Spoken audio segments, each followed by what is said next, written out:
Good morning दोस्तों, आपका स्वागत है पार्ट 4 में विजयनगर के। इससे पहले पार्ट 1, पार्ट 2, पार्ट 3 मैंने बना दिया है वीडियो। दोस्तों आप उसे देख लीजिएगा, ठीक है। तो पहला क्वेश्चन है विजयनगर का। क्वेश्चन है पहला दोस्तों, भंडारवाद ग्राम भूमि किसे कहा जाता है, या भंडारवाद ग्राम भूमि का मतलब क्या होता है।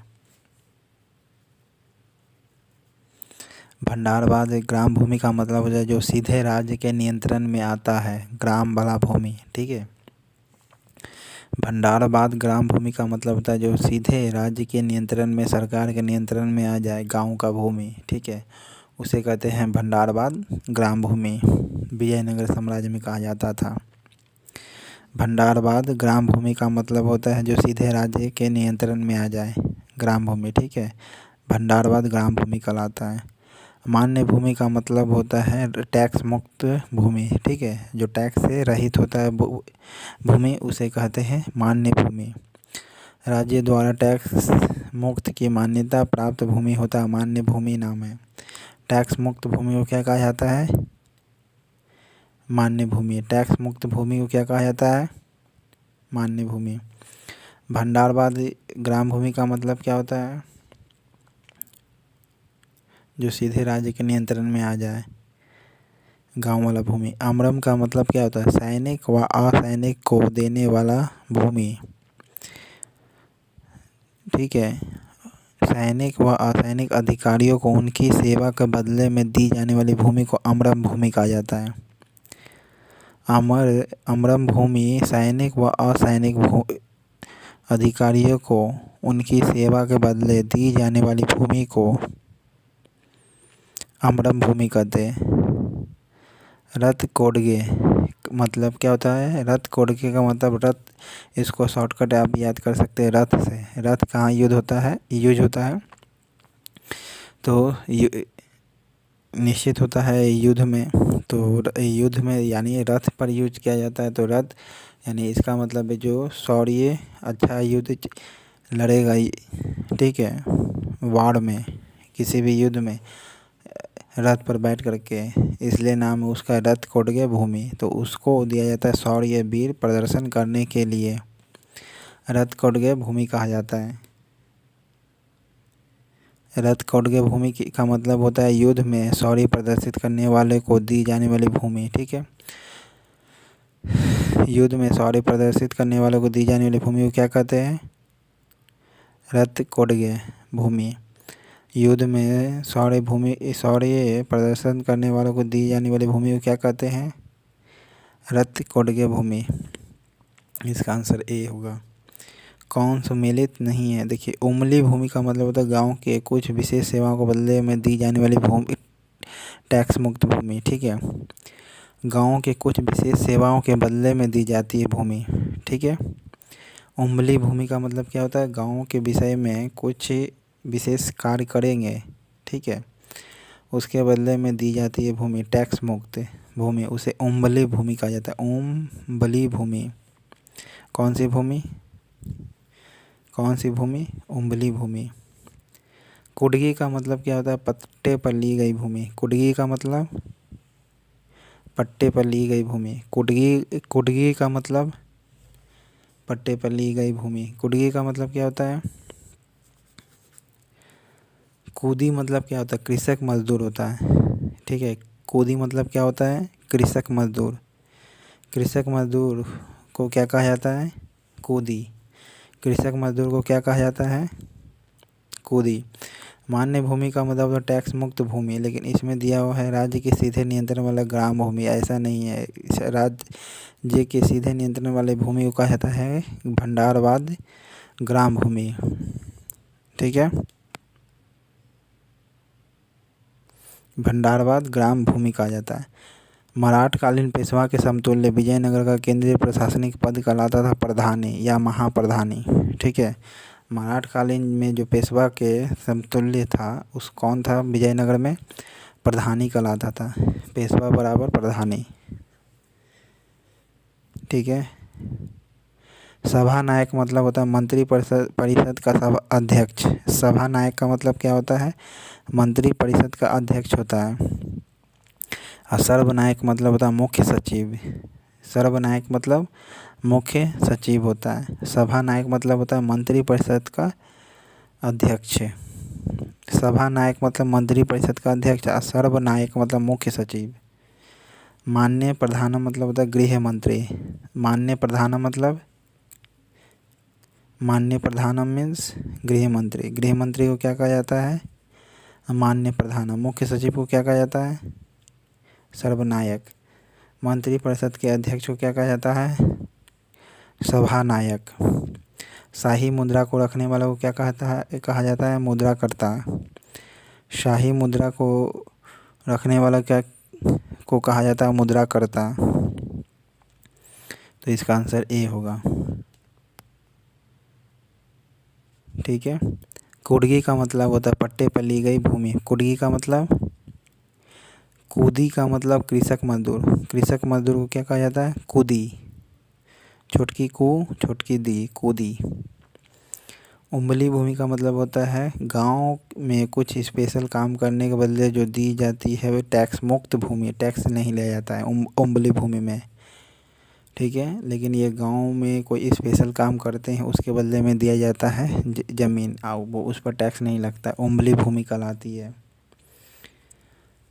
मान्य भूमि मतलब टैक्स मुक्त भूमि, राज्य के द्वारा टैक्स मुक्त मान्यता प्राप्त भूमि होता है। आम्रम भूमि मतलब सैनिक व असैनिक अधिकारियों को दी जाने वाली भूमि सेवा के बदले आम्रम भूमि कहलाती है। ठीक है। आम्रम भूमि। रथ कोड़गे मतलब शौर्य प्रदर्शित करने वाले को।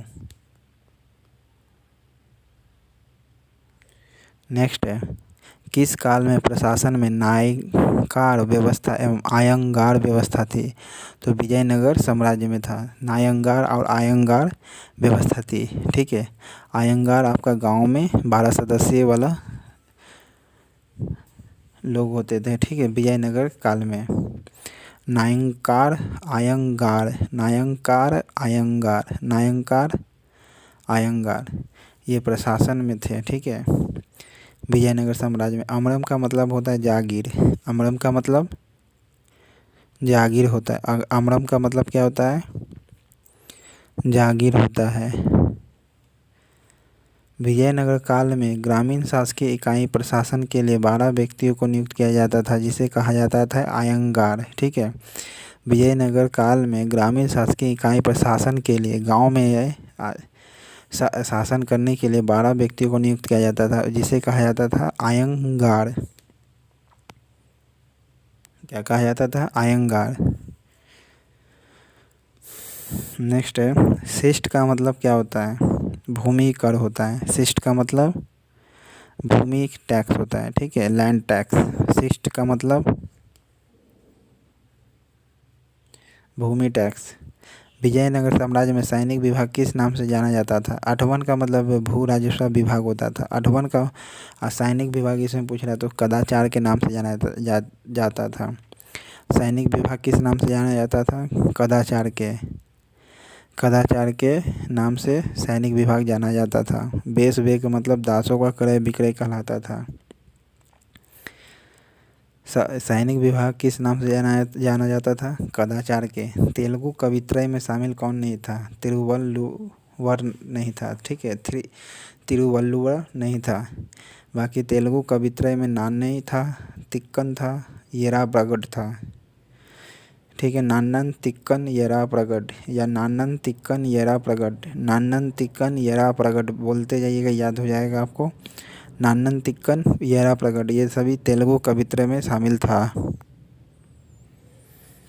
ठीक है, सुमेलित करना है और उसके संस्थापक देखिए। जौनपुर के संस्थापक मलिक सरवर। इस जौनपुर के संस्थापक कौन है? मलिक सरवर है। मालवा के संस्थापक दिलावर खां गौरी। मालवा के संस्थापक दिलावर खां गौरी। मालवा के संस्थापक, जौनपुर के संस्थापक मलिक सरवर। जौनपुर के संस्थापक मलिक सरवर। गुजरात के जफ़र खां मुज़फ़्फ़र शाह, जफ़र खां मुज़फ़्फ़र शाह जिसे मुज़फ़्फ़र खां भी कहते हैं। गुजरात के संस्थापक मुज़फ़्फ़र शाह, ठीक है, मुज़फ़्फ़र शाह जिसे जफ़र खां पूरा नाम जफ़र खां मुज़फ़्फ़र शाह। बंगाल के संस्थापक शमसुद्दीन इलियास शाह, शमसुद्दीन इलियास शाह बंगाल के संस्थापक था। इलियास शाह बंगाल के संस्थापक था। इलियास जो बंगाल के संस्थापक। खानदेश का राज्य का संस्थापक कौन था? खानदेश के संस्थापक कौन था दोस्तों? मलिक रजा फारूकी था। खानदेश राज्य के संस्थापक कौन था? मलिक रजा फारूकी। खानदेश के संस्थापक मलिक राजा फारूकी। खानदेश के संस्थापक। तैमूरलंग के आक्रमण जो 1398 ईस्वी के बाद गंगा की घाटी में स्थापित होने वाला राज्य कौन था? तो कौन था? जौनपुर था। कौन था? जौनपुर। तैमूरलंग के आक्रमण के बाद जो 1398 में आक्रमण किया था तैमूरलंग ने कब आक्रमण किया था? 1398 में, 1398 में, 1398 में तैमूरलंग ने कब आक्रमण किया? तैमूरलंग ने कब आक्रमण किया? 1398 ईस्वी में के बाद गंगा घाटी में स्थापित होने वाला राज्य कौन था? तो जौनपुर था, ठीक है, जिसे पूर्व का सिराज भी कहा जाता था, ठीक है, जौनपुर को। कहाँ के शासक की उपाधि सुल्तान उस सर्क यानी पूर्व का स्वामी थी? तो जौनपुर का कहाँ के शासक की उपाधि सुल्तान उस सर्क कहा जाता था? जौनपुर के कहाँ के शासक को सुल्तान उस सर्क क्या कहा जाता? सुल्तान उस सर्क क्या कहा जाता था? जौनपुर के शासक को सुल्तान उस सर्क कहा जाता था। उपाधि था जो सुल्तान उस सर्क जौनपुर के शासक को कहा जाता था। ये गंगा घाटी में स्थापित हुआ था तैमूरलंग के आक्रमण के बाद 1398 में। मालवा के किस शासक के शासनकाल में मालवा राज्य का विलय अकबर द्वारा मुगल साम्राज्य में कर लिया गया है? तो देखिए, मालवा के किस शासक के शासनकाल में? तो इसका आंसर है डी, बाज बहादुर। मालवा के किस शासक के शासनकाल में मालवा राज्य का विलय अकबर द्वारा मुगल राज्य में विलय कर लिया गया? बाज बहादुर के समय में, ठीक है।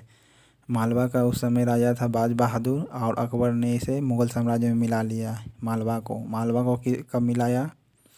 किसके शासनकाल में? बाज बहादुर के शासनकाल में। किसने मिलाया? अकबर ने। किसने मिलाया? किसके शासनकाल में? बाज बहादुर के शासनकाल में। किसके शासनकाल में? बाज बहादुर के शासनकाल में। किसको मिलाया? मालवा को। कहाँ मिलाया? मुगल काल में, मुगल साम्राज्य में अकबर द्वारा मिला लिया गया, ठीक है। उस समय बाज बहादुर शासक था। अहमदाबाद की स्थापना किसने की थी? तो अहमदाबाद की स्थापना अहमद शाह वन ने किया था, ठीक है। अहमदाबाद की स्थापना किसने किया था? अहमद शाह वन ने अहमदाबाद की स्थापना की थी। अहमदाबाद की स्थापना किसने की थी? अहमद शाह वन ने। अहमदाबाद की स्थापना किसने किया था? अहमदाबाद की स्थापना किसने किया था? अहमद शाह वन ने। महमूद बेगड़ा किस राज्य का प्रसिद्ध सुल्तान था? देखिए, महमूद बेगड़ा किस राज्य का सुल्तान था? तो गुजरात का था, ठीक है। महमूद बेगड़ा किस राज्य का प्रसिद्ध सुल्तान था? गुजरात का, ठीक है, जिसे निजाम शाही भी कहा जाता था। मुज़फ़्फ़र शाह ने इसे इस्टेब्लिश किया था गुजरात को। निजाम शाही तो अहमदनगर को कहा जाता है। मुज़फ़्फ़र शाह ने गुजरात को इस्टेब्लिश किया था और उस समय प्रसिद्ध सुल्तान था महमूद बेगड़ा गुजरात का। महमूद बेगड़ा किस राज्य का प्रसिद्ध सुल्तान था? महमूद बेगड़ा किस राज्य का सुल्तान था प्रसिद्ध? गुजरात का। महमूद बेगड़ा किस राज्य का प्रसिद्ध सुल्तान था? कश्मीर के प्रसिद्ध शासक ज़ैन उल आबिदीन ने महाभारत राजतरंगिणी का संस्कृत ग्रंथों को अनुवाद किस भाषा में करवाया? तो फारसी में। ज़ैन उल आबिदीन, ठीक है, फ़ारसी में। ज़ैन उल आबिदीन जो कश्मीर के राजा था, ठीक है, कश्मीर का राजा था, और महाभारत और राजतरंगिणी जो कलहन ने लिखा था, ठीक है, उसको फ़ारसी में कन्वर्ट करवाया, संस्कृत से फ़ारसी में। नेक्स्ट, कश्मीर के किस शासक को कश्मीरी बादशाह यानी महान सुल्तान के नाम से जाना जाता है? तो बादशाह तो बताइए थे ज़ैन उल आबिदीन है, ठीक है। बादशाह का मतलब बड़ा शाह यानी महान सुल्तान। किसे कहा जाता है? ज़ैन उल आबिदीन को। ज़ैन उल आबिदीन को कहा जाता है कश्मीर का बादशाह। इसे ही कश्मीर का अकबर भी कहा जाता है। और इसने ही महाभारत और राजतरंगिणी को संस्कृत में अनुवाद करवाया था। संस्कृत में अनुवाद किसने करवाया था? ज़ैन उल आबिदीन ने। राजतरंगिणी और महाभारत का। महाभारत का बांग्ला में अनुवाद किस सुल्तान ने करवाया था? नुसरत शाह ने। महाभारत को बांग्ला में अनुवाद किसने करवाया था? नुसरत शाह ने। महाभारत को बांग्ला में अनुवाद किसने किया? किस सुल्तान ने कराया? नुसरत शाह ने। किसने करवाया महाभारत को? नुसरत शाह ने, ठीक है। और ज़ैन उल आबिदीन ने महाभारत और राजतरंगिणी को फ़ारसी में कन्वर्ट करवाया, लेकिन बांग्ला में नुसरत शाह ने करवाया। बांग्ला में किसने करवाया महाभारत को? नुसरत शाह ने। भारत का पहला मुस्लिम शासक कौन था जिसने हिंदुओं से टैक्स जजिया कर न लेने का आदेश दिया? तो अलाउद्दीन हसन बहमन शाह था।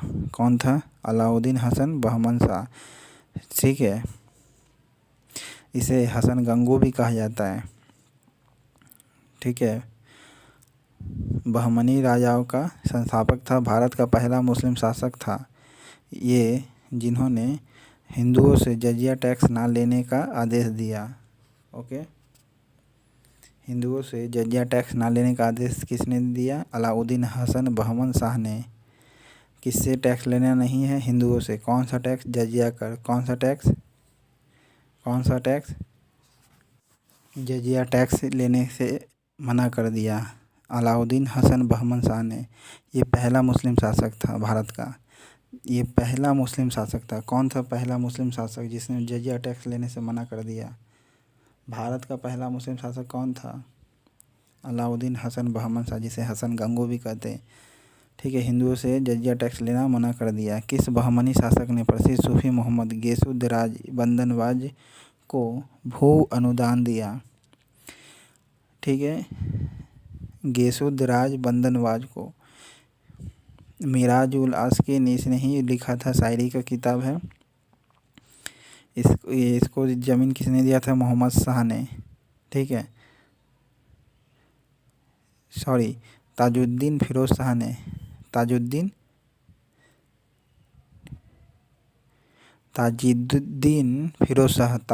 फिरोज शाह ने इसे भूमि अनुदान दिया। किसने दिया? ताजुद्दीन फिरोज शाह ने। बंदनवाज को भूमि अनुदान किसने दिया? ताजुद्दीन फिरोज शाह ने।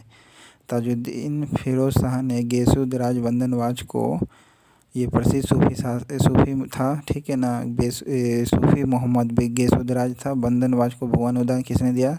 ताजुद्दीन फिरोज ने, ठीक है। ताजुद्दीन फिरोज ने बंदनवाज को भू अनुदान दिया।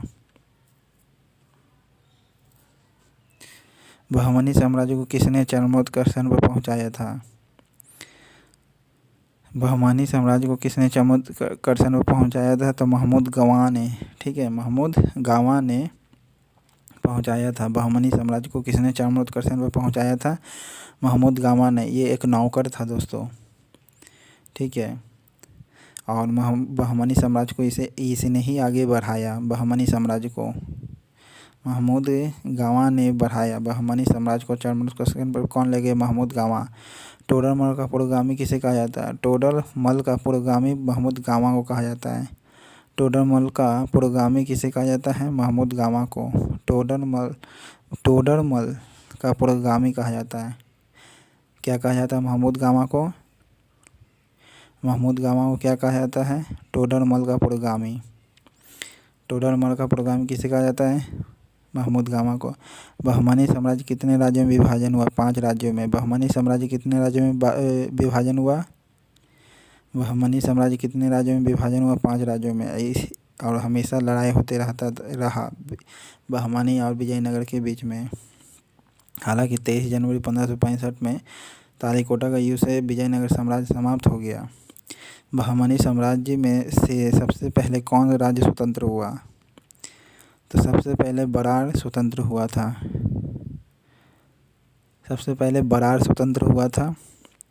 बहमनी साम्राज्य में सबसे पहले कौन स्वतंत्र हुआ? बरार। ठीक है,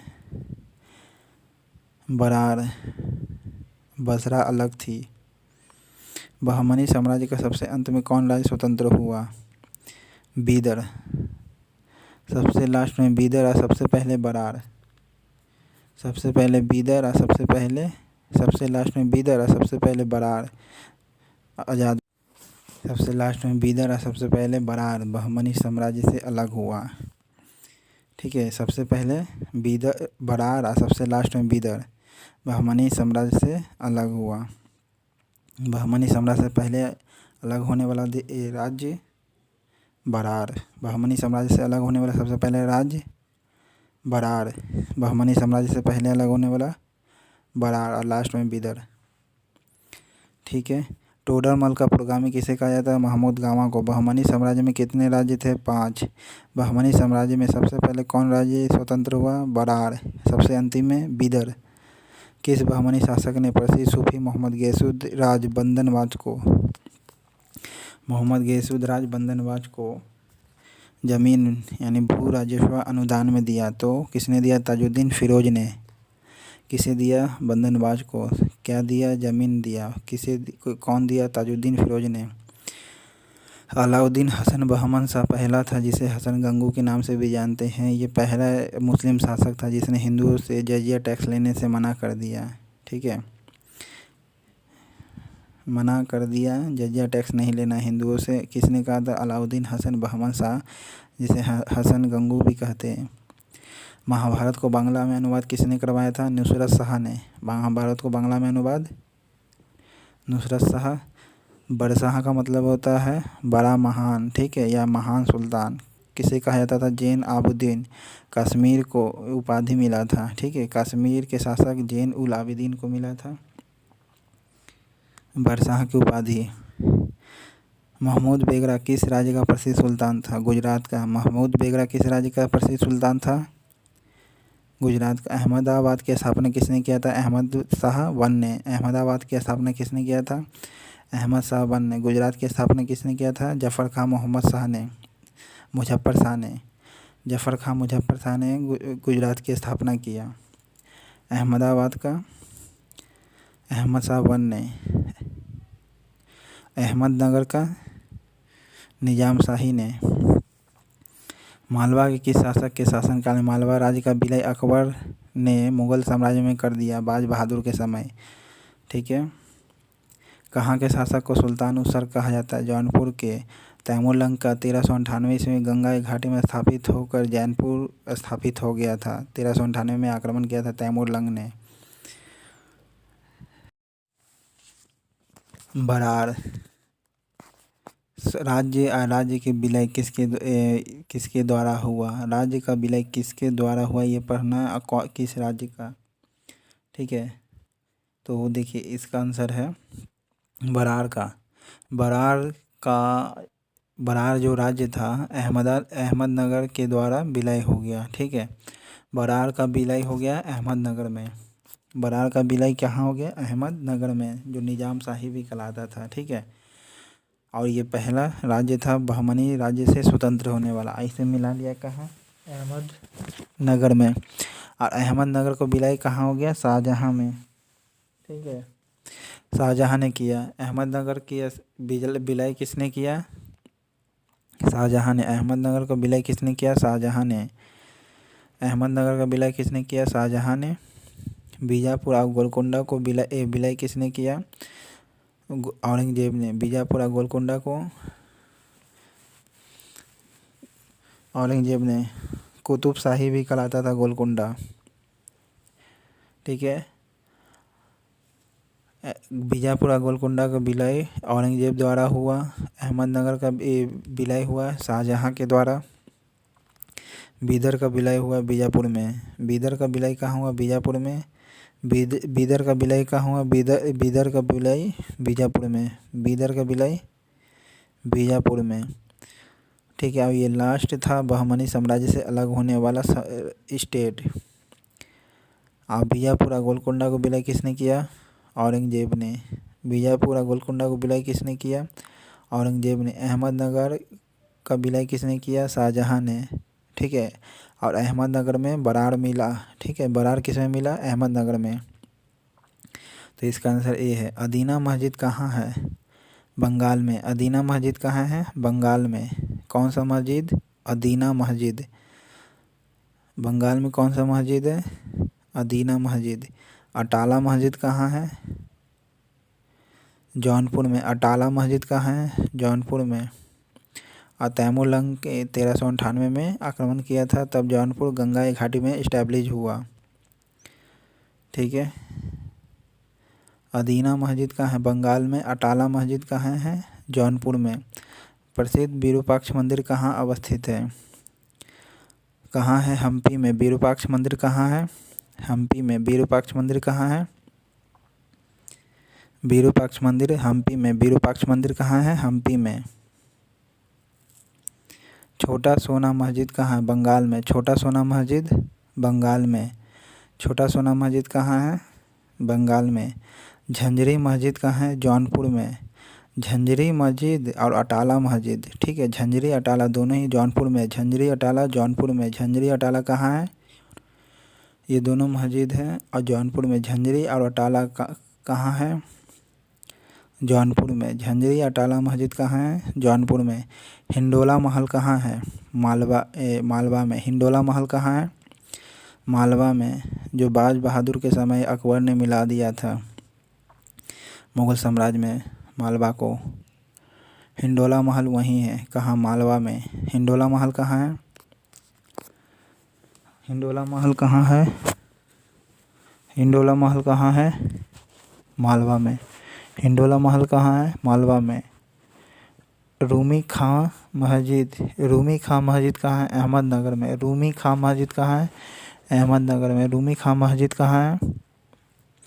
अहमदनगर में। रूमी खां मस्जिद कहाँ है? अहमदनगर में। कृष्णदेव राय का उड़ीसा के शासक प्रतापरुद्र गजपति के विरुद्ध अभियान किया था। कृष्णदेव राय ने किसके विरुद्ध अभियान किया था? गजपति के विरुद्ध। कृष्णदेव राय ने उड़ीसा के गजपति के विरुद्ध। कृष्णदेव राय ने उड़ीसा के गजपति के विरुद्ध। कृष्णदेव राय ने उड़ीसा के गजपति के विरुद्ध, ऐसे रटिएगा। कृष्णदेव राय ने उड़ीसा के शासक गजपति यानी प्रताप गजपति के विरुद्ध अभियान किया था। और किस इतिहासकार ने 16वीं सदी के भारतीय इतिहास की शानदार सैनिक घटना कहा? तो नीलकंठ शास्त्री ने कहा। नीलकंठ शास्त्री ने कहा कृष्णदेव राय का उड़ीसा के प्रतापरुद्र गजपति के विरुद्ध किया था। उड़ीसा में कृष्णदेव राय ने किसके विरुद्ध अभियान किया था? तो प्रतापरुद्र गजपति के। ठीक है, किसके विरुद्ध किया था? कृष्णदेव राय ने गजपति के, यानी कृष्णा जी ने गणेश जी से लड़ गया। एक तरह से आप शॉर्टकट याद कर सकते हैं। कृष्णा जी ने गजपति से लड़ गया, यानी गणेश जी से लड़ गया। ये गणेश जी कहाँ थे? उड़ीसा में थे, तब लड़ गया। तो कृष्णदेव राय ने गजपति रुद्र प्रताप गजपति से के विरुद्ध किया था। 16वीं सदी का सबसे शानदार इतिहास सैनिक घटना माना जाता है। ये किसने कहा था? नीलकंठ शास्त्री ने। शानदार सैनिक घटना था। नीलकंठ शास्त्री ने। प्रसिद्ध विजय विट्ठल मंदिर जिसके 56 तक्षित स्तंभ संगीत में स्वर निकलते कहाँ अवस्थित है? तो हम्पी में है। कहाँ है? हम्पी में। विरूपाक्ष मंदिर भी हम्पी में है और विट्ठल मंदिर भी कहाँ है? हम्पी में है, जिसमें 56 स्तंभ है। किसमें? 56 तक्षित स्तंभ है। कितना स्तंभ है? 56 तक्षित स्तंभ है।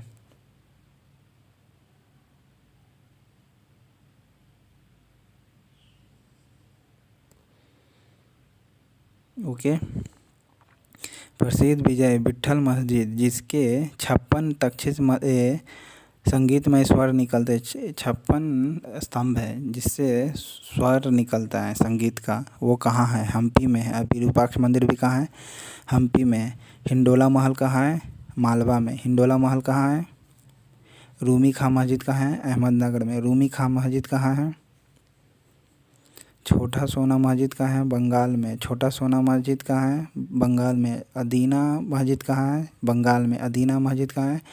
बंगाल में। अदीना छोटा सोना मस्जिद ये दोनों बंगाल में है। अदीना मस्जिद और छोटा सोना मस्जिद ये दोनों कहाँ है? बंगाल में। अटाला मस्जिद जौनपुर में। अटाला मस्जिद और झंझरी मस्जिद दोनों ही जौनपुर में। अटाला और झंझरी दोनों ही जौनपुर में है। अटाला और झंझरी कहाँ है? अटाला और झंझरी कहाँ है? जौनपुर में है। ये दोनों मस्जिद है। बीदर को मिलाया था किसने? बीजापुर में। बीदर का विलय कहाँ हुआ? बीजापुर में। बीजापुर और गोलकुंडा को विलय किसने किया? औरंगजेब ने। बीजापुर और गोलकुंडा का विलय किसने किया? औरंगजेब ने। यही शासक था जो साउथ में पहला मुगल था जो प्रयास किया। बीजापुर और गोलकुंडा को औरंगजेब ने विलय किया। अहमदनगर को किसने विलय किया? शाहजहाँ ने। अहमदनगर को शाहजहाँ ने। बरार का विलय किस में हुआ? अहमदनगर में। बरार का विलय किस में हुआ? अहमदनगर में। अहमदनगर का विलय किसने किया? शाहजहाँ ने। अहमदनगर का विलय किसने किया? शाहजहाँ ने। ठीक है। अमरम का मतलब जागीर होता है। 12 व्यक्तियों का नियुक्त किया जाता है ग्रामीण शासकीय इकाई के लिए, उसका नाम है आयंगार। विजयनगर साम्राज्य में किया जाता था। शिष्ट का मतलब होता है भूमि टैक्स। शिष्ट का मतलब भूमि टैक्स। कदाचार सैनिक विभाग के नाम से जाना जाता है। कदाचार जो है सैनिक विभाग के नाम से जाना जाता है। बेस बेग है जो कि दासों का क्रय और विक्रय होता था। बेस बेग क्या है? अठवन क्या है? भू राजस्व विभाग है। अठवन क्या है? भू राजस्व विभाग है। सभा नायक जो होता है मंत्रिपरिषद का अध्यक्ष होता है। सभा नायक कौन होता है? सर्वनायक कौन होता है? मुख्य सचिव होता है। सर्वनायक क्या होता है? मान्य प्रधानम किसे कहा जाता है? गृह मंत्री को। गृह मंत्री को किसे कहा जाता है? मान्य प्रधानम। मुद्राकर्ता यानी शाही मुद्रा को रखने वाला को मुद्राकर्ता कहा जाता है। पेशवा के समकालिक या समानांतर प्रधानी या महाप्रधानी कहलाता था। कुटगी का मतलब होता है पट्टे पर ली गई जमीन। कुटगी का मतलब होता है पट्टे पर ली गई जमीन। कूदी का मतलब कृषक मजदूर। कूदी का मतलब कृषक मजदूर। मान्य भूमि का मतलब होता है टैक्स मुक्त भूमि राज्य का। उमली भूमि उमली भूमि का मतलब गांव के कुछ विशेष सेवाओं को बदले दी जाने वाली भूमि, टैक्स मुक्त भूमि। उमली भूमि का मतलब होता है गांव के कुछ विशेष सेवाओं को बदले दी जाने वाली टैक्स मुक्त भूमि उमली भूमि कहलाता है। गांव में स्पेशल काम करने के बदले में टैक्स मुक्त भूमि दिया जाता है, उसका नाम क्या है? भंडारवाद ग्राम भूमि का मतलब होता है राज्य के सीधे नियंत्रण में आने वाला भूमि को भंडारवाद ग्राम भूमि कहलाता है।